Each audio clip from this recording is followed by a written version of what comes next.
మనకు వందనాలండి. అయ్యగారు కమ్మగారు మరణత సంగతులందరూ కూడా మరణత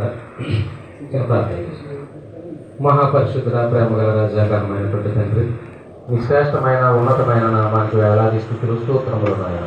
తండ్రిగానైనా ఎందుకు పనికిరానటువంటి వ్యర్థమైనటువంటి మా కోసం వేసేయ నాయన.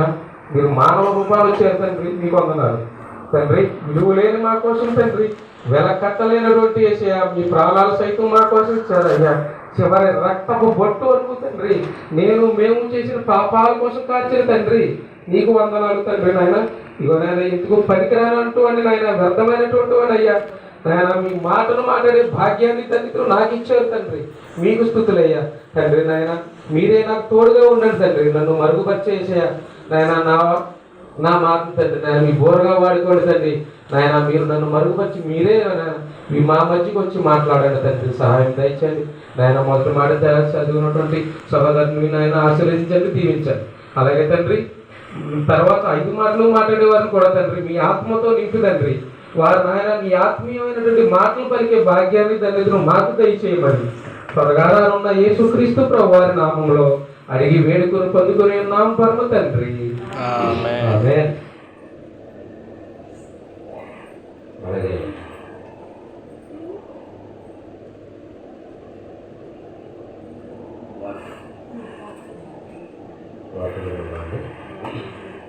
రెండవ మాట, యేసుక్రీస్తు ప్రభు వారు తన శిలువపై పలికినటువంటి అద్భుతమైనటువంటి మాటలు 7 మాటలు ఉన్నాయి. అయితే అనేకులు ప్రపంచంలో అందరూ కూడా ఇవాళ ఆయన యొక్క సన్నిధిలో గడుపుతుంటారండి. క్రైస్తవులు అనేవారు ఏడు ముందు వెళ్ళినా వెళ్ళకపోయినా సరే ఈరోజు అందరూ కూడా తన సన్నిధిలో గడిపే భాగ్యం ఉంది.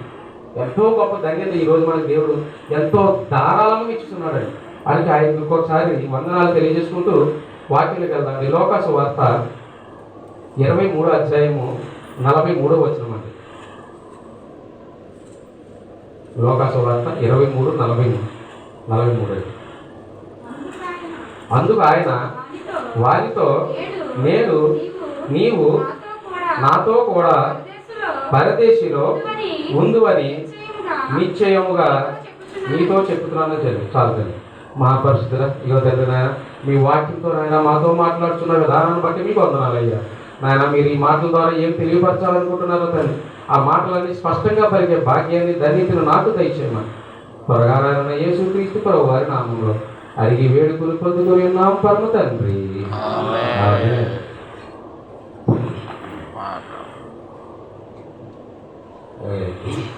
ఎంతో వింత ఎంతో చింత యేసునాథుడు మరణమంత, ఎంతో వింత ఎంతో చింత యేసునాథుడు మరణమంత, పంతముతో చేసిరంత సొంత ప్రజలు స్వామినంత, ఎంతో వింత ఎంతో చింత యేసునాథుడు మరణమంత. దేవుడికి మహిమ కలుగును గాక. పాటలోనే ఉంటుంది అది, సొంత మనుషులే ఆయన సిలువ వేశారని చెప్పేసి. అంటే సహోదరు చెప్పిన మొదటి మాట క్షమాపణ. క్షమాపణ లేకపోతే పరలోకాలు మనకి దారే లేదండి. అసలు మన సేపు మన ఎదటి వారి శత్రువుల మీద కక్ష పెంచుకోవడం వల్ల 365 రోజులు సన్నిధిలో గడిపి మోకాళ్ళు వేసి కన్నీటి ప్రార్థన చేసిన ఉపయోగం ఉండదు. నీ శత్రువులను క్షమించినప్పుడు మాత్రమే నీకు నీ పాపం నుంచి విముక్తి కలుగుతుందని చెప్తున్నాడు దేవుడు ఖచ్చితంగా పరిశుద్ధ గ్రంథం. కనుక క్షమాపణ అనేది కలిగి ఉండాలి మొదటగా. రెండవ మాట చెప్పాడు ఆయన ఏమనంటే, నీవు కూడా నాతో పరదేశంలో ఉందో నిశ్చయముగా, అంటే నమ్మకంగా బలంగా, ఇంకా తిరుగులేని మాట అన్నమాట. అది మళ్ళీ ఇంకా అనుమానం లేదని ఆయన చెప్పినటువంటి మాటలు. అయితే ఆ మాట, ఈ 7 మాటలు అనేవి మా అయ్యగారు అనేక మాటలు చెప్తుంటారు. మరణ వాంగ్మూలం అని అర్థం. అంటే మరణ వాంగ్మూలం అంటే మరణించేవారు ముందుగా చెప్పే మాటలు అన్నమాట. మరణించే ముందు మరణించే కొన్ని క్షణాల ముందు చెప్పే మాటలు మాట్లాడారు. వాటికి విలువ ఎప్పుడు వస్తుందంటే వారు చెప్పిన మాటలు చెప్పిన వారు మరణించిన తర్వాత వాటికి విలువ ఉంటుంది తప్ప చెప్పిన మాటలు ఆయన జీవించుంటే వాటికి విలువ ఉండదండి. దేవుడికి మహిమ కలుగును గాక. తండ్రి ఆయన వాగ్దానాలు చేశాడు, మనకి 7 వాగ్దానాలు చేశాడు, 7 మాదిరి జీవించాడు. తండ్రి 3.5 సంవత్సరాలు చేసిన సేవలో ఆయన చేసినటువంటి అనేక అద్భుతాలు ఉన్నాయి. కానీ అద్భుతమైనటువంటి విషయం ఏంటంటే ఆయన సిలువుపై పలికినటువంటి 7 మాటలు అన్నది. దేవుడికి మహిమ కలుగును గాక. 7 మాటలు మన జీవన విధానానికి మాదిరండి. ప్రపంచం అంతా కూడా ఈ 7 మాటలకి పరిశుద్ధ గ్రంథం అంతా చదివి జ్ఞానం తెచ్చుకునే కంటే 7 మాటలు విని జ్ఞానం తెచ్చుకుంటే సరిపోతుంది. దేవుడు మనకు మార్గాన్ని సరళం చేశాడు. యేసుక్రీస్తు ప్రభువు అనేక ముందు పాత నిబంధనలు అనేక బలులు ఉన్నాయి. దాని బలులన్నీ తీసేసి దాన్ని ఏం చేశారు? కొత్త నిబంధనలు వచ్చిన తర్వాత ఆయనే నిత్య బలైపోయాడు మన కోసం. అని దాని నుంచి మనం విముక్తి కలిగించాడు. అలాగే పాత నిబంధనలు ఉన్నటువంటి నియమాలు పాటిస్తే ఈ రోజుల్లో ఇప్పుడున్న పరిస్థితుల్లో ఆ నియమాలు పాటిస్తే ఒక్కరం కూడా దేవుని మాటలు చెప్పడానికి కాదు కదా, వినడానికి కూడా మన అర్హత లేదు. అలాంటి అర్హతను కూడా దేవుడు ఏం చేశాడంటే చాలా నెమ్మది చేశాడు, తక్కువ చేసేసాడు. పాత నిబంధనలు తీసుకొచ్చినప్పుడు కొత్త నిబంధన వచ్చేటప్పటికి అందులో ఉన్న అనేక మర్మవాళ్ళు తీసుకొచ్చి ఆయన సులభమైనటువంటి మార్గాన్ని వేశాడు. పాత నిబంధనలో పాపానికి శిక్ష ఉంది కానీ పాప క్షమాపణ కనిపించలేదు. అక్కడ కూడా యేసుక్రీస్తు ప్రభువు ఇచ్చే క్షమాపణ మనకి. ఆయన చెప్పిన 7 మాటలు కూడా మన జీవన మాదిరే. ఆ 7 మాటలు మనం పాటిస్తే చాలండి. ఏమీ చేయగలరు. దేవుడి మాటలు 7 మాటలు మనం గట్టిగా పట్టుకుని ఆ మాటలు అనుసరించి జీవిస్తే చాలు. మరణ వాంగ్మూలం అన్నటువంటి దేవుడు ఇచ్చినటువంటి మరణ వాంగ్మూలం 7 మాటలు కూడా. మొదటి చెప్పినటువంటి మాట క్షమాపణ అయితే, రెండో మాట నీవు కూడా నాతో పరదేశంలో ఉండు అని చెప్పేసి అన్నాడు. ఎవరితో చెప్పాడు ఆ మాట? చూడండి, అదే లోకాసు వార్త 23:33 ఉంటుంది, చదివంటారా? వారు కపాలం అనబడిన స్థలమునకు వచ్చినప్పుడు అక్కడ కుడి వైపున ఒకరిని ఎడమ వైపు ఒకరిని ఆ నేరస్తులతో ఆయన్ను కూడా సిలువ వేసిరి. ఆయన ఎవరితో చెప్పాడు ఈ మాట? నీవు నాతో పరదేశంలో ఉంటావు అని చెప్పి ఎవరితో చెప్పాడు? ఆయనతో పాటు సిలువ వేసినటువంటి నేరస్తులు ఉన్నారు 2 ఆయనతో పాటు. ఆ నేరస్తులతో చెప్పాడు ఈయన, నీవు కూడా నాతో పరదేశంలో ఉంది అని చెప్పేసేసారు. మరి నేరస్తులతో సిలువ ఎందుకు వేశారు ఆయన్ని అంటే చూడండి, యెషయా గ్రంథం 53:12 రెండో భాగం ఉంటుందండి. యెషయా భక్తుడు చాలా వివరంగా చెప్పాడు. అతిక్రమ క్రియలు చేయువారిలో ఎంచబడివాడైనను అనేకుల పాపములను భరించుచు తిరుగుబాటు చేసిన వారి గురించి విజ్ఞాపన చేసెను. దేవునికి మహిమ కలుగును గాక. ఎలా చూడండి, నేను చదివేస్తాను వాక్యాలు చూడండి, నేను చదివేస్తాను కూడా. అయితే అతిక్రమం చేయవాడిలాగా ఏది యెషయా గ్రంథంలో చెప్పాడు. ఇప్పుడు యేసుక్రీస్తు ప్రభువు వారు పుట్టక ముందే ఆయన దెబ్బలను కూడా చూశారండి. పాత నిబంధనలు అనేకమైనటువంటి భక్తులు 12 మంది కూడా. అందులో ఒక భక్తులు ఆయన చెప్తున్నాడు, ఆయన లోతైనటువంటి గాయాలను చూశారని చెప్తాడు. ఇప్పుడు 500 సంవత్సరాల క్రితమే యేసుక్రీస్తు ప్రభువు మరణించిన తర్వాత ఇప్పుడు 2024 సంవత్సరాలు అవుతుంది. కానీ ఆయన పుట్టక మునిపే గాయాలు చూసిన వారు ఉన్నారు అనేక. ఆయన పుట్టక మునిపే ఈయన పుడతాడని చెప్పిన వారు అనేకలు ఉన్నారు. ఆయన పుట్టక మునిపే మీ పాపాల కోసం ఒక ఆయన వస్తున్నాడు, ఆయన మాత్రమే మీ పాపాలు తీసేయగలరని చెప్పారు. ఆయన పుట్టక మునిపే చెప్పారని అనేక విషయాలు తెలియపరిచారు. అలాగే ఆయన అతిక్రమ క్రియలు చేయబడిన వాడే ఎంచబడి ఉంటాడు. యేసుక్రీస్తు వారు ఏ తప్పు చేశారు? ఈ రోజు మహారాజు గారి దగ్గరికి వెళ్ళినప్పుడు ఇలా నాకు ఏ దోషం కనపడతలేదు అన్నారు. పిలాతు మహారాజు దగ్గరికి వచ్చినప్పుడు కూడా వీళ్ళలో నాకు ఏ దోషం కనపడతలేదు, ఈ నీతిమంతుని రక్తంతో నాకు సంబంధం లేదని పిలాతు మహారాజు ఏం చేయడం చేతులు కనిపిస్తున్నారు. యేసుక్రీస్తు ప్రభువాన్ని సిలువేసింది ఎవరు? రోమియోలు కాదండి, యూదులు, మనమే. పిలాతు మహారాజు గారు అప్పచెప్పేశారు, ఈ నీతిమంతుడితో నాకే పని లేదు, వీళ్ళలో నాకు ఏ పాపం కానీ ఏ నేరం కానీ నాకు కనపడడం లేదు, కనుక ఈయన మీరే శిక్షించుకోండి అని చెప్పేదంటే యూదులు తీసుకెళ్ళి శిక్షించారు ఆయన. అంటే ఆయన ఎవరు శిక్షించారండి? మనమే శిక్షించుకున్నాం మన తండ్రిని. మనం ఎంత దారుణమైనటువంటి వాళ్ళో తెలుసా? మట్టలాగవారు నాడు ఏం చేసామండి యేసుక్రీస్తు ప్రభువుని? యూదులకు రాజించాయి, రాజులకు రాజించాయి అని చెప్పేసి జైలు కొడుతూ మన బట్టలన్నీ బాతం పరిచి గాడి మీద కూర్చోబెట్టి ఊరేగించి ఆ యొక్క ఎరుసలేం అంతా తిప్పాం. ఊరేగింపుగా సాగుతూ సంబరాలు చేసుకుంటూ మట్టలు అట్టుకుని ఊపుకుంటూ తిరిగాం. మరి 4 రోజుల్లో ఏం జరిగింది మరి? అంటే మనం ఎంత సమీపంగా ఉన్నాం పాపాలకి? 4 రోజులే పట్టింది అంతే మనకి. రాజులకు రాజకీయ చేయి, యూజులకు రాజకీయ చేయి, రక్షకుడు వచ్చాడు అని చెప్పేసి ఊరేగించి మట్టలట్టుకుని ఊరేగించి కేకలేసి ధనులు చేసి సంబరంగా చేసిన మనమే ఆయన నేరస్తుడే, ఆయన సిలువేసేయండి, ఆయన సిలువేసేయండి, ఆయన సిలువేసేయండి అని చెప్పింది ఎవరు? మనమే. కానీ అలాంటి వారి కోసం ఆయన సిలువ మీద మరణించాడండి. ఆయన ఎంత ఘోర పాపులు మనం లెక్కని, అలాంటి పాపుల కోసం ఆయన మరణించాడు సిలువపై. మనం చేసిన పాపాలు, మనం చేసిన శిక్షలకి అన్నీ కూడా. కానీ ఆయన ఎంత అనేకులు హింసించారు, కానీ ఎవరిని కూడా ఆయన ఏమనలేదు. ఆయన చెప్పినటువంటి ప్రవచనం నెరవేర్చబడిందండి. ఆయన ఆ యొక్క దొంగలతో శిక్ష చేసినప్పుడు. చిన్న ఉదాహరణ చెప్తాను. ఇప్పుడు ఈ కాలనీలో దొంగలు పడ్డారనుకోండి, ఒక దొంగ ఇంట్లో సామాన్ తీసి దొరికాడు, ఆయనతో పాటు ముగ్గురు నలుగురు ఉన్నారనుకోండి.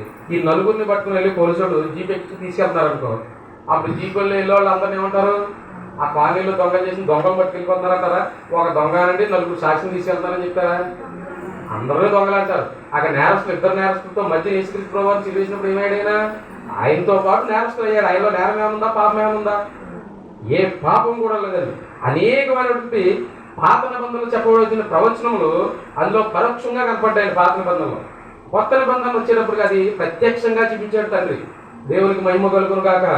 అయితే 33.5 సంవత్సరాల కాలంలో సుమారుగా 200 ప్రవచనాలు నెరవేర్పులోకి వచ్చాయి. 200 ప్రవచనాలు నెరవేర్పులోకి వస్తే 33.5 సంవత్సరాల కాలంలో ఈ ఒక్క రోజే జాగ్రత్తగా, ఈ ఒక్క రోజే 33 ప్రవచనాలు నెరవేర్చబడ్డాయండి. దేవుడికి మహిమ కలుగును గాక. సిలువపై ఆయన్ని శిక్షించడం మొదలుపెట్టిన దగ్గర నుంచి ఆయన చివరి నా తండ్రి నా ఆత్మ నీ చేతికి అప్పచెప్తున్నాను అనే మాట వరకు కూడా 33 ప్రవచనాలు నెరవేర్పులోకి వచ్చాయంటున్నారు. అంటే ప్రవచనాలు అంటే అంత మునిపే పాత నిబంధనలు చెప్పేశారు. ఇవన్నీ కూడా వాటన్నిటిని కూడా ఆయన అక్కడ చెప్పిన మాటలు ఇక్కడ మనకు ప్రత్యక్షంగా చూపించాడండి. అక్కడ పరోక్షంగానే ఉంది పాత నిబంధనలు. కొత్త నిబంధనలు కూడా ఆయనే పరోక్షంగా ఆయన మనకు అన్ని కూడా స్పష్టంగా మన కళ్ళకు చూపించాడు. కానీ మనం గ్రహించుకునే వారిగా ఉన్నామా? తండ్రి ఏమని చెప్తున్నాడు? వీరు ఏం చేయుచున్నారో వీరికి తెలియదు. అంటే తండ్రి ప్రేమ ఎంత గొప్పదండి. మనం ఆయన్ని శిక్షిస్తున్నామనే విషయం మనకు తెలుసు కదా, ఆయన బాధపడుతున్నామనే విషయం ఆయన తెలుసు కదా, ఆయన ఇంకొక అరగంట గంటల ఆయన చనిపోతాడనే విషయం మనకు తెలుసు కదా. కానీ తండ్రి ఏమన్నాడో తెలుసా? వారికి తెలియదు తండ్రి, క్షమించండి అని చెప్తున్నాడు.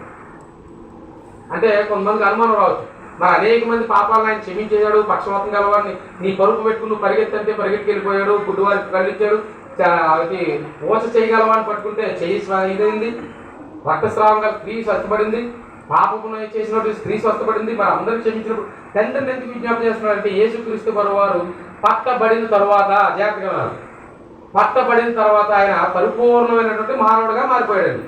దేవునికి మహిమ కలుగును గాక. పరిపూర్ణమైనటువంటి పరిశుద్ధమైనటువంటి రక్త బలి కోసం చూస్తున్నాడు దేవుడు. పాప విమోచన అదే.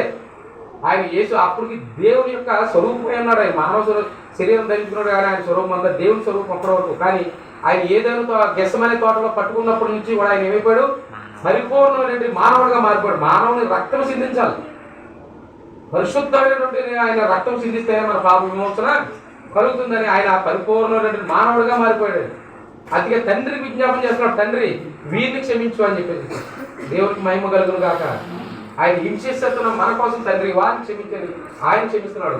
అయితే ఈయన క్షమిస్తున్నాడు కదా. అక్కడ శిలువపై జరుగుతున్న విషయం ఏంటంటే, పరోక్షంగా చూసేది ఆయన శిలువపై చూస్తున్నాం కానీ ప్రత్యక్షంగా చూసే శిలువ గారి పరోక్షంగా జరిగేది ఏంటంటే, మానవ రూపాన్ని ఉన్నటువంటి యేసుక్రీస్తు ప్రభువారికి సాతానికి పైన యుద్ధం జరుగుతుంది అక్కడ. కారణం ఏంటంటే ఆయన పరిశుద్ధంగా వచ్చాడు, 33.5 సంవత్సరాలు పరిశుద్ధంగా జీవించాడు, 33.5 సంవత్సరాలు పాపులతోటి నిష్కాములతోటి అనేకమైనటువంటి వ్యర్థమైన వారు అందరితో తిరిగాడు, అందరితో కూర్చున్నాడు, అందరితో భోజనం చేశాడు, వారితోటే ఉన్నాడు తప్ప ఆయన ఏ పాపం ఏ మచ్చడాకు కూడా అడ్డుకోలేదు. ఈయన ఈ రీతిగానే మరణిస్తే వీరు పాప క్షమాపణ వీరికి లభించేస్తుందనే ఉద్దేశంతో సిలువపై ఉన్నటువంటి యేసుక్రీస్తు ప్రభు వారి సాతాను అక్కడ గాలిగాడేస్తున్నారు. అంటే మన చెరుకు గారు ఉంటుంది, మిసలు పెడుతుంది చూసినా ఆ రీతిగా పిండేస్తున్నారండి. అలా పిండుతున్నా సరే అక్కడ ఆయన అలా పిండేస్తూ కింద ఉన్న జనంతో హేళన చేస్తుంది సాతాను. ఇప్పుడు మీరు ఉన్నారమ్మా, మీకు కోపం రావాలంటే నేనేం చేయాలి? అనరాని మాటలు అని మిమ్మల్ని ఏదోలాగా రెచ్చగొట్టి ఏదో ఒక మాట అనిపించాలి మీతోటి. అంటే మిమ్మల్ని హేళన చేయాలి, హింసించాలి, మిమ్మల్ని తిట్టాలి, మీరు శరీరం కాదనుకుండాలి. అలా మాటలు మాట్లాడుతుంటే మీకు ఏమైంది? ఒక అరగంటో గంటో లేదా గంటన్నరకో మీకు ఏమవుతుంది? మీ రక్తం మరుగుపోయి కోపం వచ్చేస్తారు. కోపం వచ్చి కత్తి చుట్టూ ఏదో పట్టుకుని కొట్టడానికి వచ్చేస్తాం కదా. అలాగే సాతాను దేవుని శోధించేస్తుంది. శోధిస్తూ అక్కడ ఉన్న జనాంగంతో కూడా హేళన చేస్తుంది. ఎవరెవరితో హేళన చేస్తుందంటే చూడండి, మత్తయి సువార్త 27:41 ఉంటుంది. అలాగే శాస్త్రులు చూడకండి, పిల్ల చూడండి, చదవద్దు ఎవరు. అలాగే శాస్త్రులను పెద్దలను ప్రధాన యాజకులు కూడా ఆయనను అపహాసించెను. అక్కడ ఉన్నటువంటి శాస్త్రులు పెద్దలు ప్రధాన యాజకులు కూడా యేసుక్రీస్తు ప్రభువుని హేళన చేస్తున్నారు. ఏమని? 3 రోజులు దేవాలయం పడుకుంటూ 3 రోజుల్లో కడతా అన్నాడు నువ్వేనా? నీ సిలువ పైన 3 మేకులు పీక్కోలేవా? నిన్ను నువ్వు రక్షించుకోలేవు, కానీ నువ్వు మమ్మల్ని రక్షిస్తావా? నువ్వు దేవుడు కుమారుడు అని చెప్పుకున్నాడు, దేవుడు మరి నిన్ను రక్షించాలి కదా. నువ్వు సిలువ పైన దిగి వస్తే నిన్ను నమ్ముతాం. ఏం చేస్తే నమ్ముతారమ్మా? సిలువ పైన దిగి వస్తే నిన్ను నమ్ముతాం. అది హేళన చేస్తుంది. అప్పుడు ఏం చేయాలి? రోషం గల ఉన్న వాళ్ళు ఏం చేస్తారంటే అలా చూసి చూసి చూసి ఈ యాత్ర ఎందుకు, వాళ్ళు ఎలాగా నమ్ముతారు అన్నారు, నాకు కావాలి వారు నమ్మకమే కదా అని. ఆయన సిలువ నుంచి దిగలేడా? ఆయన దిగాల్సిన సిలువ నుంచి దిగడం కాదండి, మరణం కావాలి. దేవునికి మహిమ కలుగును గాక. మరణం కావాలండి. ఆ మరణం కోసం ఆయన ఆ సిలువపై ఉంటే సాతాన్ని శోధించేస్తుంది, కింద బట్టి జనాంగంతో హేళన చేయించేస్తుంది. ఇంకా అనేక మంది హేళన చేశారండి. అలాగే వారితో సిలువ వేయబడినటువంటి 2 దొంగలు కూడా హేళన చేశారు. అదే మార్కు సువార్త 15:32 ఉంటుంది. చదవద్దు తల్లి, ఎలా చూడండి, నాయకే చూడండి. ఇశ్రాయేలు రాజుకు క్రీస్తు ఇప్పుడు సిలువ మీద నుండి దిగి రావచ్చును. అప్పుడు మనము చూసి నమ్ముదుమని ఒకరితో ఒకరు చెప్పుకుని ఆయనతో కూడా సిలువ వేసిన వారు కూడా అనిరి. ఏం చేస్తున్నారు? ఈ సిలువ మీద ఉన్నటువంటి 2 దొంగలు కూడా ఈయనే కామెంట్ చేస్తున్నారు యేసుక్రీస్తు వారినే. నువ్వు దేవుడు కుమారుడు కదా, నువ్వు సిలువ దిగి వచ్చేయి, నువ్వు నేను కాపాడుకుని మమ్మల్ని కూడా కాపాడు, ఇలా హేళన చేసేస్తున్నారు. కానీ తండ్రి ఉన్న పరిస్థితి ఏంటది? అక్కడ సాతానుతో శోధించబడుతున్నాడు ఆయన. సిలువపై ఏదోలాగా ఈయనకు ఒక చిన్న మచ్చ పెడితే ఆయన ఒక్క మాట అంటే పాపగా మారిపోతాడు, అంతే అంటది. ఆయన మీద ఒక పాప నింద ఏర్పడిపోతుంది. ఇంకా అప్పుడు పరిశుద్ధ రక్తము భూమి మీద సిందించబడదు, మీరు పాపములన్నీ ఎలాగే ఉండిపోతాయి, మీరు పాపం నుంచి రక్షణ పొందలేరు అని చెప్పి సాతాను ప్రయత్నం చేస్తూనే ఉంది. యేసుక్రీస్తు వారు సిలువ మీద ఉన్నటువంటి 3 గంటలు కూడా వేదన చేసేసిందండి. ఆయన హేళన చేస్తూనే ఉంది, పిసికేస్తుంది పట్టుకుని. ఒక్క మాట అన్నా మాట్లాడకుండా ఉంటాడు. ఆ మానవ రూపాలుగా మారిపోయాడు కదా, ఇప్పుడు పరిపూర్ణమైన మానవుడు కదా. ఇప్పుడు నేను హింసించేస్తే ఒక్క మాట అన్నా అంట, లేకపోతే నేను హింసించేస్తే దిగిరాడా కిందకి అని చెప్పేసేసి అని బలంగా పడేసుకుంటుంది తండ్రిని. అలాంటి సమయంలో కూడా యేసుక్రీస్తు వారు ఏం చేశారు? ఆయన యొక్క తండ్రి ఇచ్చినటువంటి ఆజ్ఞలను అనుసరించి జీవిస్తూనే ఉన్నాడు. ఆయన మనకులాగా కోపపడిపోలేదండి, మనకులాగా హేళన పడిపోలేదు. ఎందుకు నాకు యాత్ర, నేను దిగేస్తే వీళ్ళందరూ నమ్ముతారు, నమ్మితే వీళ్ళందరూ పరలోకి కనిపోతారు కదా అనుకోలేదండి. పరిశుద్ధుని రక్తం సిందించాలి. ఆయన వచ్చిన కార్యం అది. కార్యాన్ని పరిపూర్ణంగా చేయడానికి సమయం ఆసన్నమైపోయింది ఆయనకి. ఈ సమయంలో సాతాను ఎంత శోధించినా సాతానుతో శోధించబడ్డాడు, కానీ తండ్రి ఏ ఒక్క మచ్చ డాకు కూడా ఆయన మీద పడనివ్వలేదండి. దేవునికి మహిమ కలుగును గాక. అలాగే హేళన చేసినటువంటి దొంగలు 2లో కూడా ఒక దొంగ ఖండించడం మొదలు పెట్టాడు. 2 దొంగలు ఉన్నారు, కానీ ఒక దొంగే ఖండిస్తున్నాడు. చూడండి ఒకసారి లోక సువార్త 23:39 ఉంటుంది. అలాడబడి ఉన్న ఆ నేరస్తుల్లో ఒకడు ఆయనను దూషించుచు, నీవు క్రీస్తువు కదా, నిన్ను నీవు రక్షించుకుని నీకు రక్షించుకును, మమ్మల్ని కూడా రక్షించు అని చెప్పాను. దేవునికి మహిమ కలుగును గాక. ఎలా చూడాలి? ఏమన్నాడండి? నిన్ను నువ్వు రక్షించుకుని మమ్మల్ని కూడా రక్షించాను. ఒక దొంగే అంటున్నాడు, ఇంకొక దొంగ అంటలేదండి. అంటే ఇంకొక దొంగ ఏం చేస్తున్నాడు? మౌనంగా ఉన్నాడు. ఆ దొంగ ఏం చేస్తున్నాడు? గ్రహింపులో ఉన్నాడండి దొంగ. ఆ దొంగ గ్రహించుకుని ఏం చేశాడు? గర్తించాడండి. తన తోటి దొంగను గర్తించాడని. ఏమని? ఇదే శిక్ష విధిలో ఉన్నావు కదా, నువ్వు దేవుడికి భయపడవా? నువ్వు ఇదైతే మనం చేసిన దానికి ఇది శిక్ష కరెక్టే, కానీ ఆయన ఏ పాపము ఎరగలేదని చెప్తున్నాడు. అప్పుడే దొంగకి ఎలా తెలుసు? దొంగ దేవుడు మాటలు వినలేదు, దేవుడు వాక్యం చదవలేదు, దొంగ బాప్తిసం తీసుకోలేదు, దొంగ దేవుడు సువార్తలు వెళ్ళలేదు, దొంగ దేవుడు పరిశుద్ధ గ్రంథం చదవలేదు, దొంగ బాప్తిసం కూడా తీసుకోలేదు. మరి ఎలా? ఆయన దేవుడు కదా, నువ్వు దేవుడికి భయపడవా అని 2వ వాడు ప్రశ్నించేస్తున్నాడు దొంగ. అప్పుడే ఎలా? ఆయన ఏ రీతిగా ఆయన దేవుడికి నువ్వు భయపడవా అని ప్రశ్నించాడు. ఎవరో చెప్తే పోగొట్లు ముంచేస్తాను, చెప్పకపోతే 2 గంటలు చెప్తాను. దొంగ ఏ రీతిగా నువ్వు ఆయన దేవుడు కదా అని చెప్పాడో మీరు ఎవరో నోరెప్పకపోతే అయ్యగారు ఏమనుకున్నా పర్లేదు కానీ 2:30 వరకు చెప్పేస్తాను ఆ మాట ఒక్కదాని గురించి. దొంగ ఎలా గ్రహించాడో చెప్పాలి.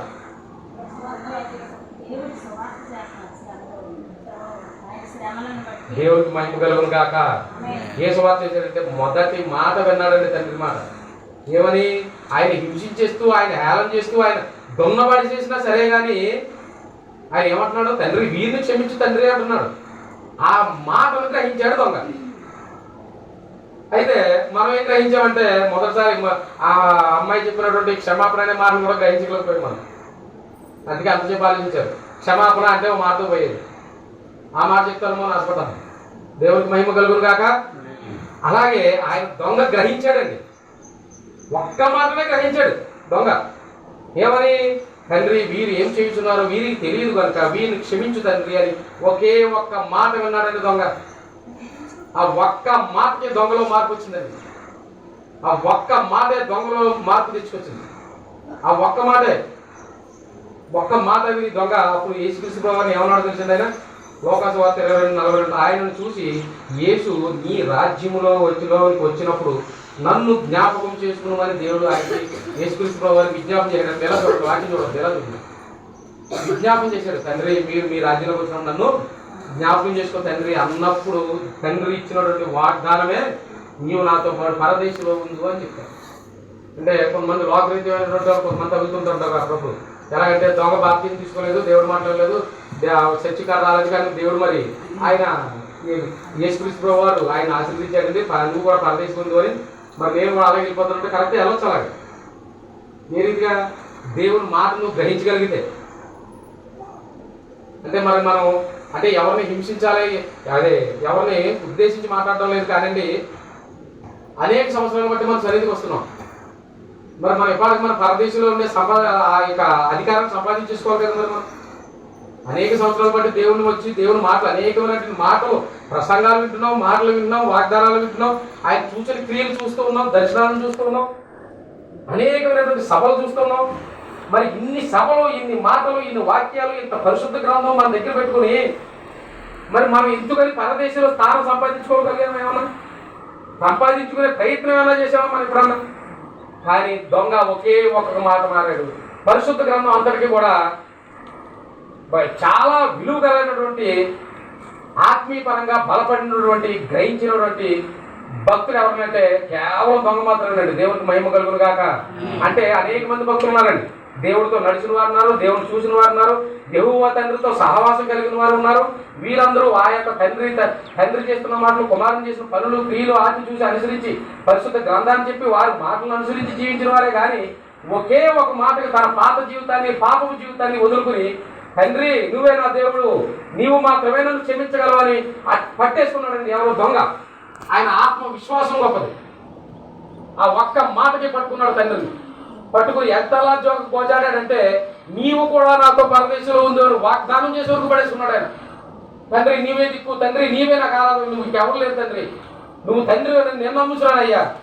ఎంత హింసించినా వీరి కోసం ప్రార్థన చేస్తున్నాడు. నువ్వు నిజంగా దేవుడు కుమారుడే తండ్రి, నీవు నన్ను గుర్తు చేసుకో తండ్రి, నా పాపాలు క్షమించబడి తండ్రి, నా పాపాలు క్షమించు, నన్ను అట్టే పెట్టు తండ్రి, నీ రాజ్యంతో నన్ను గుర్తు చేసుకో అయ్యా అని ప్రాధేయపడిపోతున్నాడు దేవుడు పట్టుకుని.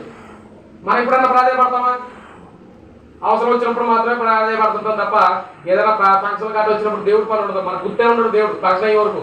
ఫంక్షన్లో ఏదైనా గొడవ అయితే మాత్రం ఇంట్లోకి వెళ్ళి తలుపేసుకున్నా అప్పుడు గుర్తు చేస్తాం, తండ్రి సాతానికి పని చేసేసిందని. కార్యక్రమానికి ముందు కానీ కార్యక్రమం అయిపోయిన తర్వాత కానీ తండ్రి గుర్తున్నాడు మనకు ఎప్పుడు కూడా. కార్యక్రమం మధ్యలో ఏదన్నా సంఘటన అనుకోవడానికి కార్యం జరిగితే అప్పుడు దేవుడు గుర్తొస్తాడు. కానీ ఏ పరిస్థితుల్లో నమ్మాడు దొంగ? యేసుక్రీస్తు ప్రభువారు మరణానికి అతి సమీపంగా ఉన్నారు. ఆయన శరీరం దున్నపడిపోయింది, ఆయన ముళ్ళ కిరీటం పెట్టారు, ఉమ్ము వేసేశారు, ఆయన అనేక రకాలుగా హేళన చేశారు. మేకులతో పాటు ఆయన ఒక కొయ్యి కర్రకు ఆయన దిగబెట్టేశారండి. ఆయన మరణం దగ్గరగా ఉన్నాడు, ఆయన్ని చూసి నమ్మాడు దొంగ. అది విశ్వాసం అంటే. ఆ యొక్క పరిస్థితులను చూసి నమ్మాడు. మనమైతే ఏం చేస్తామంటే ఆయన పరిస్థితే బాగోలేదు, ఇంకొక అరగంట గంటలో చనిపోతాడు, ఆయనకి మనం ఏం విజ్ఞాపం చేస్తాంలే, ఎంతమంది ఉన్నారు కదా వాళ్ళతో పాటు మనం కూడా పోదాంలే అని చెప్పేసి అనుకుంటాం తప్ప అలాంటి పరిస్థితిలో ఉన్న ప్రేమ సాయపడతామా?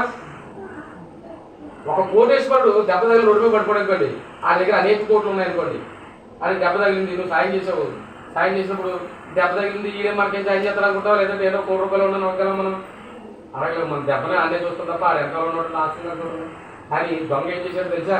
యేసుక్రీస్తు ప్రభువారు మరణానికి సమీపమై ఉన్నప్పుడు కూడా, ఆయన మరణమైపోతున్నాడని తెలుసు కూడా, ఆయన ఇంత హేళన చేసేస్తున్నారని తెలుసు కూడా, తండ్రి నువ్వు దేవుడు కుమారుడు నిజంగా నేను నమ్ముతున్నాను, నా పాపాలు నువ్వు అక్కడ క్షమించగలవు తండ్రి, నన్ను క్షమించు తండ్రి, నన్ను క్షమించు తండ్రి అని ఆయనతో గోజాడు ఎక్కడ పట్టుకుని.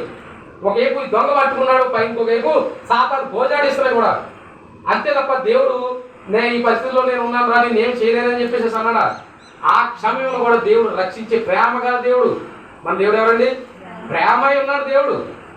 ప్రేమ గల దేవుడు ఆ సమయంలో కూడా ప్రేమించాడు పక్కన దొంగని. నీవు కూడా నిశ్చయంగా చెప్తున్నాను, ఖచ్చితంగా నువ్వు నాతో పరదేశంలో ఉంటావని దేవుడు వాగ్దానం చేశాడు. దేవునికి మహిమ కలుగును గాక. అది దేవుని ప్రేమ. అంత గొప్ప ప్రేమమయుడి యొక్క సన్నిధికి వస్తూ, ఆయన మాటలు వింటూ, ఆయన వాక్యాలు వింటూ, ఆయన పరిశుద్ధ గ్రంథం చదువుతూ, ఆయనతో మాట్లాడే దారి కూడా మనకు తెలుసు, ప్రార్థన అనే దారి కూడా మనకు తెలుసు. కూడా ఆయనతో సహవాసం చేసుకునేలాగా, ఆయన నమ్మేవారిలాగా, ఆయన మీద ఆధారపడేవారిలాగా మనం లేవండి. దొంగ విశ్వాసం గొప్పది. మనం ప్రార్థన చేసినప్పుడు దొంగలా విశ్వాసం ఈ తండ్రి నాకు అడగాలి.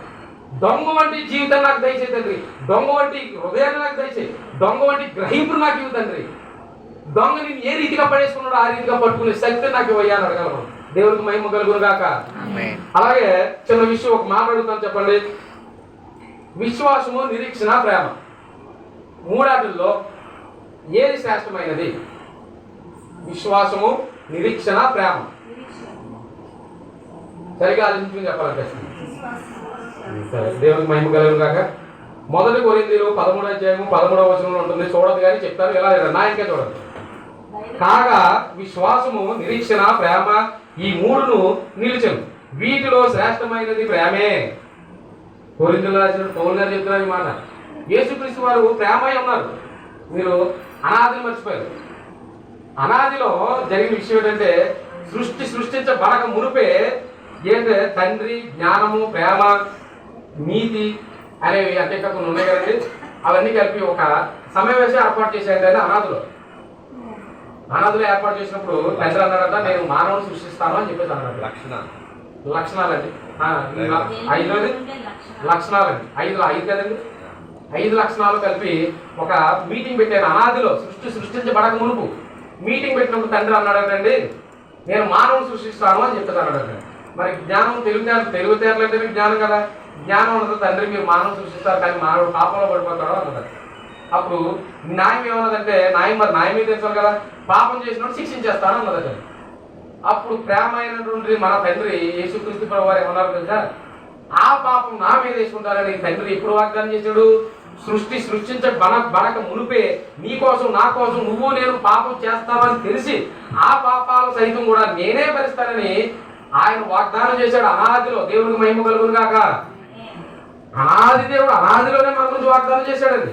అందుకనే ప్రేమే శ్రేష్టమైనది అన్నట్టుకంటే ప్రేమ అయినాడు ఆయన. ప్రేమ కాదు, ఈ రోజు నిన్ను ప్రేమిస్తుందో ప్రేమే, నిన్ను కాపాడుతుందో ప్రేమ అయినటువంటి తండ్రే. ప్రేమమయుడు, కృపామయుడు, దయామయుడు మన యొక్క యేసుక్రీస్తు ప్రభువు. అలాంటి దేవుడు, ప్రేమైనటువంటి దేవుడు నిన్ను రక్షించడానికే ఎత్తుకోవడం జగతికి పునాది వేయబడక మునిపే. అందుకే చెప్తున్నాడు యోహాను భక్తుడు అన్నాడు, ఖచ్చితంగా 17:25 చెప్తున్నాడు, జగతి పునాది వేయబడక మునిపే నీవు నన్ను ప్రేమించితివి, నీతి స్వరూపుడవు తండ్రి, ఈ లోకం నిన్ను ఎరుగలేదు. దేవుని మహిమ కలుగును గాక.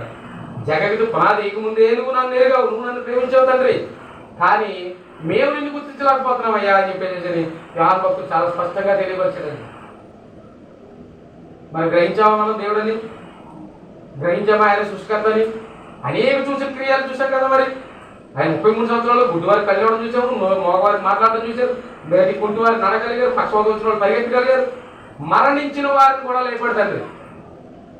అప్పటికప్పుడు మరణించిన వారు లేపాడు, 4 రోజుల తర్వాత కూడా మరణించిన వారు కూడా లేపాడు. అప్పటికప్పుడు మరణించిన వారు ఎవరు? 4 రోజులు పోయిన తర్వాత మరణించిన వారు ఎవరు? రాజులు ఒక అమ్మాయి, కొన్ని పేరు తెలియదు కానీ గుర్తుంది కదా చాలు. దేవుడు మహిమ కలుగును గాక. పాపను ఏమన్నాడు? ఆమె నిద్రించుకుని తప్ప మరణించలేదు అన్నాడు. లాజరు గారు చనిపోయి ఎన్ని రోజులు అయింది? అప్పుడు మరి 4 రోజులు అయిన తర్వాత ఆ మరియమ్మ గారు ఆయన అందరూ ఏం చేశారు? సుగంధ ద్రవ్యాలు పట్టుకొస్తాం తండ్రి, ఆయన మరణించి 4 రోజులు అవుతుంది, వాసన వచ్చేస్తాడు అన్నారు వాళ్ళు. తండ్రి ఏమన్నాడు? రెండు తీసుకురా అని చెప్పేసి, లాజరు నీవు బయటికి రా అని చెప్పాడు తండ్రి. ఆ చూసినప్పుడన్నా మనం నమ్మాలి కదా. మరి అంటే మనం ఎంత అల్ప విశ్వాసులుగా ఉంటున్నాము అంటే, మనకి ఇత్తనం ఏంటంటే దేవుడు ఉపమాన రీతిలో 4 ఇత్తనాలు చెప్పాడు చూసారా? ఆ ఇత్తనాల్లో మన పిల్లలు చెప్పమంటారా? అంటే మీ గురించి తెలియదు. నా ఇత్తనం అయితే రాతి నేల మీద భూములు పడినటువంటి విత్తనాలు. అంటే మొలకెత్తడం ప్రయత్నం చేద్దాం, మొలకెత్తదండి. దేవుడు సన్నిధి రావడం ప్రయత్నం చేస్తాం తప్ప సన్నిధి రావు. దేవుడు మాటలు అవకాశం వచ్చినప్పుడు చెప్పాలనుకుంటాం తప్ప అవకాశం వచ్చినప్పుడు చెప్తున్న తర్వాత మళ్ళీ మనకు కనపడమండి. దేవుడు మహిమ కలుగును కాక. అంటే నాయకుడు ఏంటంటే రాత్రి నేల మీద పడినట్టు పెట్టాం మురించదు. పాస్టర్ గారు చెప్పిన మాటలు అన్నీ వింటాం, అన్ని హృదయంలో పెట్టేసుకుంటాం, సన్నిధిలో అని చెప్పు. బయటకు వెళ్ళిన తర్వాత కాకెత్తుకోవాలి. ఈ రాత్రి నేల మీద కొద్ది మట్టే ఉంటుంది, సరిగ్గా గమనించాలి.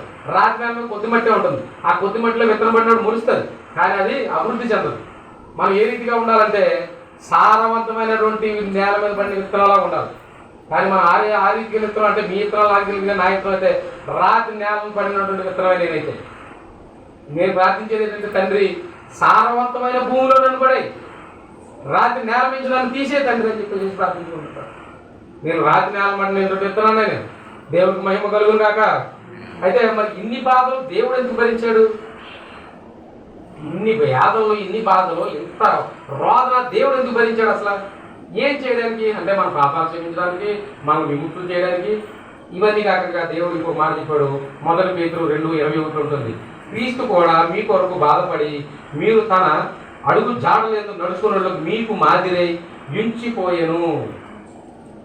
ఎలాంటి బాధలో కూడా యేసుక్రీస్తు ప్రభువు ఏం చేశారో చెప్పండి. ఆయన బాధించినప్పుడు, హింసించినప్పుడు కూడా తండ్రిని ఆయన కనపరుస్తూనే ఉన్నాడు. ఆయన తండ్రిని విడవలేదండి. మొదటి మాటలో తండ్రి అని ఎత్తాడు, చివరి మాటలో 7వ మాటలో తండ్రి అని ఎత్తాడు. ఆయన వాక్యం మొదలైనప్పుడే మత్తయి 5:5 ఉంటుందండి. ఆత్మతో ఆత్మశుద్ధి గలవారు ధన్యులు వారు మరి పరలోకం వారిదని చెప్పేసి దేవుడు మాకు మాట్లాడినప్పుడు కూడా ఆత్మతోనే మొదలెట్టాడు తండ్రి. అప్పటి నుంచి ఇప్పటివరకు తండ్రిని నిత్యము ఆయన ఏం చేస్తూ కనపరుస్తూనే ఉన్నాడు. మన తండ్రి ఏంటి? యేసుక్రీస్తు వారు మనం కనపరుస్తున్నామా? ఆదివారం నాడు సన్నిధిలో ఉందని చెప్పి కనపరుస్తాం అంతే. మళ్ళీ శుక్రవారం అవకాశం ఉంటే కనపడతాం, లేకపోతే లేదు కదండి. తర్వాత మళ్ళీ అయ్యగారు పుణ్యమాట శనివారం నాడు కనపరిచే అవకాశం 3 రోజులు వచ్చింది. 3 రోజుల్లోనూ మ్యాక్సిమం 2 రోజులే ప్రయత్నం చేస్తుంటాం. 3 రోజులు వెళ్ళడం కూడా మనం ప్రయత్నిస్తాం. దేవుడు మహిమ కలుగును కాక.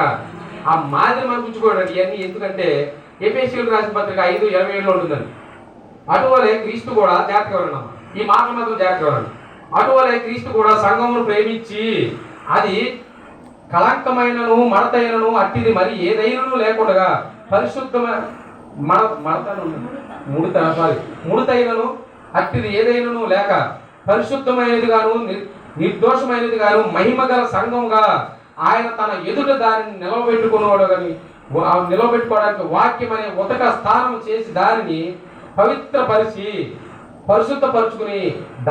పరిశుద్ధపరుచుకున్నట్టుగా దాని కొరకు ఆయన తాను అర్పించుకున్నాడు. అతను నిన్ను నన్ను నీలో ఎటువంటి మచ్చలు, డాగులు, ముడతలు ఏమీ లేకుండా నిన్ను పరిశుద్ధంగా చేసి వాక్యం అనే ఉతక స్థానం చేసి పరిశుద్ధమైన తండ్రి ఎదుర్కొంటే నిన్ను పరిశుద్ధంగా నిలబెట్టుకోవడానికి ఈ దేవుడు ఈ యొక్క 3 గంటలు కూడా ఆయన యాత్ర పడుతుంది నిన్ను పరిశుద్ధంగా చేయడానికి. ఆయన పరిశుద్ధుడు కాదండి, ఆయన పరిశుద్ధుడు దేవుడు. ఆల్రెడీ ఆయన ఎంత యాత్ర పడేది నీ కోసం నా కోసమే, నిన్ను నన్ను పరిశుద్ధంగా చేసుకుని రక్తాన్ని ఇచ్చి సంపాదించుకున్న సంఘం మనం. ఆయన మహిమపరిచేలాగా ఉన్నామా? మనం ఆయన గర్భపరిచేలాగా ఉన్నామా? మచ్చాడాగు పడకుండా ఉన్నామా? పరిశుద్ధులుగా ఉంటున్నామా? ఆయన సంఘాన్ని నాకు పరిశుద్ధంగా కావాలన్న సంఘాన్ని. అందుకే నేను ఇంత యాత్ర పడుతున్నాను, అందుకే ఇన్ని శ్రమలు అనిపిస్తున్నాను, అందుకే నా చివరి రక్తపు బొట్టు వరకు కారుస్తున్నాను ఈ సంఘాన్ని నేను పరిశుద్ధపరచుకోవడానికి అని చెప్పేసి దేవుడు స్పష్టంగా చెప్తాడు. మరి ఎందుకు ఆశపడుతున్నాడు? సంఘం అంటే వధువు సంఘం అంటారు కదా. వధువు సంఘం అంటే ఆయన అందంగా ఉండాలని, అంటే శరీర అందాలు చూసేది మనం, ఇక ఆత్మీయ అయినటువంటి అందాలు చూసేది యేసుక్రీస్తు ప్రభువు. అందుకనే మహిమ అని చెప్తున్నాడు. ఆయన మహిమగా మార్చాలని చూస్తున్నాడు. నేను మారుతున్నా, మరి మహిమగా మారే రీతి మనకు లేదండి. మొన్న ఒక అయ్యగారు ఉదాహరణ చెప్పారు, చాలా జాగ్రత్తగా అని చెప్తారు. ఆయన పెళ్లి కొడుకు నల్లగా ఉన్నాడు. అతను పెళ్లి కొడుకు నల్లగా ఉండి తెల్లగా ఉన్న అమ్మాయి కావాలన్నాడు. ఏంటి? ఆయన పక్కన నిలబెట్టుకున్న అమ్మాయి అందంగా ఉండాలని ఆశపడుతుంది కదా. అలాగే దేవుడు కూడా తన పక్కన వధువుగా నిలబడే సంగమా నీవు కూడా పరిశుద్ధంగా ఉండు, మచ్చ డాగు ఏమి లేకుండా నా వాక్యంతో నీకు ఉతక స్నానం చేస్తాను, నువ్వు ఉతికి స్నానం చేసి నిన్ను పరిశుద్ధంగా చేసుకుని నా పక్కన నిలబెట్టుకుంటాను మహిమగా. అందుకని నీ రక్తం కారుతున్నాడని సంఘం కోసం ఆయన చివరి రక్తపు బొట్టు వరకు కాచాడు. మరి ఆ రక్తపు బొట్టు మీద ఈరోజు శిలువపై ఉన్న యేసుక్రీస్తు ప్రభువు వారి దగ్గర ఉన్న శిలువపై ఉన్నటువంటి రక్తం కారుతున్న దేవుని చూస్తూ మరి నువ్వు పరిశుద్ధులుగా మారుతున్నావా? మచ్చ డాగు తీసేసుకుంటున్నావా? రాత్రి పాదశుద్ధులు చేశారు. పాదశుద్ధులు అంటే అయ్యగారు చెప్పిన మాట అంటే పైన గిన్నె పైన కడుక్కున్నాం తప్ప లోపల కడుక్కోలేదని దేవుడు నిన్న రాత్రి ఏం చేశాడంటే లోపల ఉన్న గిన్నె మీద ఉన్న మచ్చ డాగులు కూడా తిరిగాడంటే దేవుడికి మహిమ కలుగును గాక. ఆ మచ్చ డాగులు ఎక్కడ కలిపి అలా మహిమగల తండ్రి మహిమగల రోజుని ఆయన శిలువుపై పడుతున్న వేదన పడుతున్నటువంటి శిలువు కింద ఈ రోజు నిన్ను నన్ను ఈ రీతిగా కూర్చోబెట్టాడు. దేవుడికి మహిమ కలుగును గాక. అంటే ఆ ఇద్దరు దొంగలు ఏదో తెలుసండి, ఇద్దరు దొంగలు మన జీవన విధానానికి మాదిరి వాళ్ళిద్దరు కూడా. జాగ్రత్తగా వినండి. దేవుడిని నమ్మితే ఏ రీతిగా ఉండదు, నమ్మకపోతే ఏ రీతిగా ఉండదు. దేవునిపై నీకు నమ్మకం ఉంటే ఏ రీతిగా ఉండదు, దేవుడిని నమ్మకపోతే ఏ రీతిగా ఉంటావు. దేవుడు నిన్ను పరిశుద్ధంగా మారితే ఏ రీతిగా ఉంటావు, మార్చకపోతే ఏ రీతిగా ఉంటావు. దేవుడి పట్ల విశ్వాసం ఉన్నవారు ఏ రీతిగా ఉంటారు, విశ్వాసం లేని వారు ఏ రీతిగా ఉంటారు. దొంగ లోకంలో ఉన్నవాడు అందరిలో కూడా కొంతమంది క్రైస్తవులు, కొంతమంది కాదండి. అంటే కారణం అంటే ఇద్దరు దొంగలకి దేవుడు సమానంగానే ఉన్నాడు, ఇద్దరికి కూడా సమీపంగానే ఉన్నాడు, ఇద్దరు కూడా దేవుడు చూస్తూనే ఉన్నారు, ఇద్దరు కూడా దేవుడి పరిస్థితులు చూస్తూ ఉన్నారు, ఇద్దరు కూడా దేవుడు చూస్తే ఒకరు మాత్రమే గ్రహించారు. జాగ్రత్తగా గ్రహింపు ఒకరిలో ఉంది, రెండో వాళ్ళు లేదు. గ్రహించిన వాడు ఏం చేశాడు, పరదేశంలో చోటు సంపాదించుకున్నాడు. గ్రహించిన వాడు ఏం చేశాడు, సాతానంలో పడిపోయాడు, నరకంలో పోయాడండి. అంటే దేవుడు స్పష్టంగా చెప్తున్నాడు, గ్రహించుకున్నాడు, ఆ జీవితాన్ని మార్చాడు. అక్కడ గ్రహింపు కలిగిన వాడు జీవితాన్ని మార్చాడు, దొంగ జీవితాన్ని. మనకు కావాల్సింది అదే, గ్రహింపే కావాలి. నీకు ఆ గ్రహింపు లేకపోతే రెండో దొంగ వాళ్ళ నరకంలో పోతాను. చూసుకోండి, ఖచ్చితంగా దేవుడు చెప్పే మాట ఇదే. ఆయన గ్రహింపు కలిగాడు, ఆయన పరదేశంలో చోటు సంపాదించుకున్నాడు. అలాగే కూడా మనం ఆ యొక్క గ్రహింపును కలిగి పరదేశంలో చోటు సంపాదించుకునే వారిగా ఉన్నారు. ఆ యొక్క దొంగ వలె విశ్వాసం కూడా, ఆ విశ్వాసం, నమ్మకం, ఆ వినయం, విధేయత మనకి కలిగి ఉండాలని దేవుడు మనం ప్రార్థించుకునే వారిగా ఉండాలి. అలాంటి విశ్వాసాలు మనకి కలిగి చేయాలని ఆ దేవుణ్ణి ప్రార్థించుకుంటూ ప్రతి దినము కూడా సిలువను గుర్తు చేసుకుని దొంగ వాటి విశ్వాసం నాకు అయిందని, దొంగ వాటి విశ్వాసం నాకు అని చెప్పి దేవుడిని అడిగేవారిగా ఉండాలి. ఆ రీతిగా మన జీవితాలు ఉండాలని ఈ కొద్ది మాటలో దేవుడు దీవించి ఆశీర్వదించునుగాక. మహాపరిశుద్ధ ప్రేమ గల రాజా, ఘనమైన తండ్రి, ఇదిగో నాయన నీ వాక్యం ద్వారా మాతో మాట్లాడిన మాటలను బట్టి నాయన మీకు వందనాలయ్యా. ఇదిగో నాయన రెండవ మాట నాయన, మిమ్మల్ని అనుసరించమని నాయన మాట్లాడిన మీరు జీవించండి నాయన, మీరు మాట్లాడిన రెండవ మాట నాకు ఇచ్చారు తండ్రి, మీకు వందనాలు. అలాగే తండ్రి 5 మాటలు మాట్లాడేవారికి ఆయన మీ ఆత్మని నాయన వారితోనైనా మీరు వారు కూడా నాయన మీ ఆత్మీయమైనటువంటి మాటలు పలికే భాగ్యాన్ని ధన్యతలు వారందరికీ దయచేయమని త్వరగా నాయన యేసు క్రీస్తు ప్రభువు వారి నామంలో అడిగి వేడుకుని పొందుకుని ఉన్నాం పరమ తండ్రి. ఒక చిన్న సాక్ష్యం అండి. అంటే మీ అందరికీ కూడా ఒక విషయం చెప్పాలి. అమ్మ జాగ్రత్తగా అండి, కొన్ని మాటలే జాగ్రత్తగా. నేను ఈ మాట క్షమించనే మాట దేవుడు నా జీవితంలో అనేకమైన అద్భుతమైన చూడాలి, అనేకమైన అద్భుతాలు చేసిందని నన్ను. బైబుల్ చదువుతూ రాదని నాకు చదివి నేను చర్చకొచ్చేటప్పటికి బైబుల్ అంటే భయం నాకు. అయ్యగారితో అనేక మాటలు చెప్పాను. బైబుల్ చదివాడు కాదు. అక్కడ మా ఊళ్ళో ఉన్న చర్చిలో అక్కడ కొంచెం ఆ స్థాయిని బట్టి కొంచెం ఎక్కువ అండి మనకి. దానివల్ల ఏం చేసేవారంటే ఎక్కడికి వెళ్ళినా సరే ఫలానా సామ్యాలు గారు అబ్బాయి కదా సైరైంది అనేవారు. దానివల్ల ఏమైందంటే సన్నిధికి వెళ్తే సైరేస్తారు కదా, ఇంకా బైబుల్తో మన పని, బైబుల్ కూడా ఇప్పుడు పట్టుకెళ్ళలేదు. వాస్తవం దేవుడు సన్నిధి ఆపదాం అనుకుంటాం. బైబుల్ పట్టుకెళ్ళడం కాదు, బైబుల్ చదివేవాడు కూడా కాదు. నాకు భయం బైబుల్ అంటే బాబా అది పరిశుద్ధమైనటువంటి గ్రంథం, ఎప్పుడు పడితే చదివేది కాదు, భయపడేవాడు అండి. సన్నిధికి వచ్చినప్పుడు కూడా నేను బైబుల్ చదవలేదు. అప్పుడు సన్నిధికి వచ్చిన తర్వాత కిషోర్ తీసుకొచ్చాడు మా బామ్మతో. సన్నిధి తీసుకొచ్చినప్పుడు సన్నిధి క్రమం జరిగేది. శుక్రవారం అప్పుడప్పుడు మధ్యలో ప్రార్థన పెట్టినప్పుడు, అంటే వాస్తవంగా చెప్పేస్తున్నాను, యథార్థమైన ఉదయంతో చెప్తున్నాను, జాగ్రత్తగా వచ్చినప్పుడు ఒక వాక్యం తీసి మొదటి వాక్యం మొదటి వారు, రెండో వారు, మూడో వారు, నాలుగో వారు అలా చదివేవారండి. నేను భయపడి ఆడమానేసుకోండి. వాక్యం చదవాలండి, వాస్తవంగానండి, నమ్మండి. ఆ మాట చదవాలి, నేను ఆ మాట చదవలేను అని చెప్పి భయపడి మానేసుకోండి. ఆ క్రమం అయిపోయిన తర్వాత వచ్చేవాడండి నేను. వాస్తవంగానండి, అబద్ధం కాదు. దేవుడు చేసిన కార్యం నాది. అలాంటిది ఈరోజు దేవుని నమ్ముకుని ఒక్కసారి ఈ సంగతుల గురించి సాక్ష్యం ఇచ్చేవాడును, అవును త్వరగా వచ్చుతున్నానని చెప్పుచున్నాడు. ఆమేన్. ప్రభువా యేసు రమ్ము.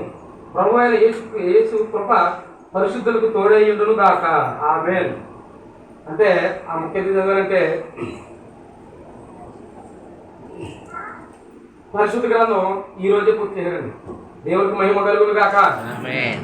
నేను పరిశుద్ధ గ్రంథాన్ని మొదటి మాట మొదలెట్టినప్పుడు మరుసటి రోజు కానీ చదవడం మొదలుపెట్టి, తండ్రి నేను రెండో మాట మాట్లాడేటప్పుడు నీ పరిశుద్ధ గ్రంథాన్నే పూర్తి చేయాలి అని పెట్టుకుని ఎంత ధైర్యం ఏంటంటే చివరికి ఇంట్లో ఒక రూమ్లో స్కూల్ పిల్లడు వర్క్ చేసుకోవడానికి వెళ్ళిపోతారు చూసారు, అలాగా 8:30కి షాప్ చేసి 8:30కి వెళ్ళిపోయాడు. గప్ప స్నానం చేసేసి ఇంకోటి ఒక డైరీ దగ్గర పెట్టుకుని ఒక ఏదైనా మంచి మాట వచ్చిందంటే అన్నీ రాసేసుకోవడం. అలాగే పరిశుద్ధ గ్రంథం మొదలుపెట్టి రాయడం చదివి తండ్రి ఎంత గొప్పగా కనపరిచారో తెలుసా. అనేక చర్చిల్లో అనేక చర్చలో నేను వాక్యం చెప్పడానికి వెళ్ళానండి. దేవుడికి మహిమ కలుగును గాక. అనేక చర్చలో నేను వాక్యం చెప్పానండి. అనేక సందర్భాలు నేను ఎక్కడైతే కూర్చుని వాక్యం విన్నానో అనే ఆ చర్చలు అన్నింటిలో కూడా ప్రతి చర్చలో కూడా వాక్యం చెప్పానండి. దేవుడికి మహిమ కలుగును గాక.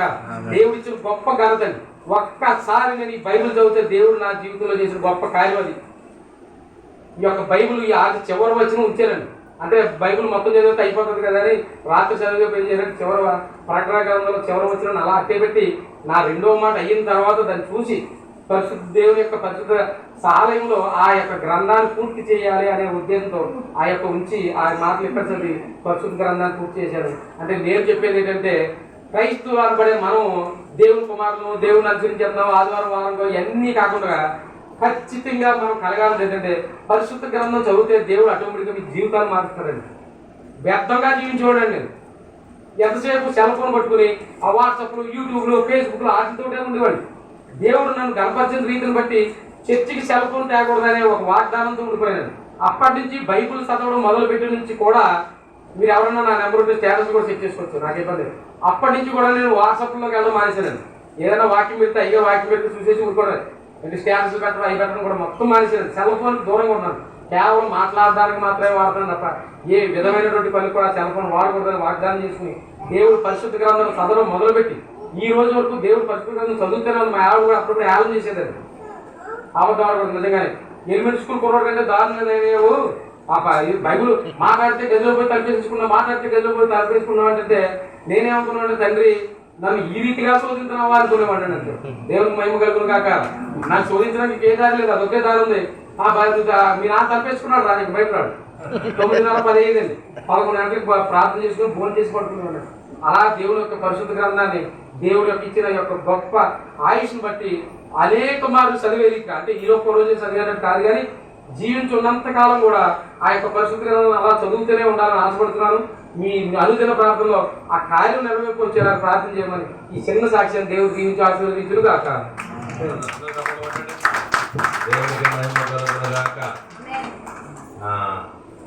ఎన్నాళ్ళలో పూర్తి చేశారు? సంవత్సరం.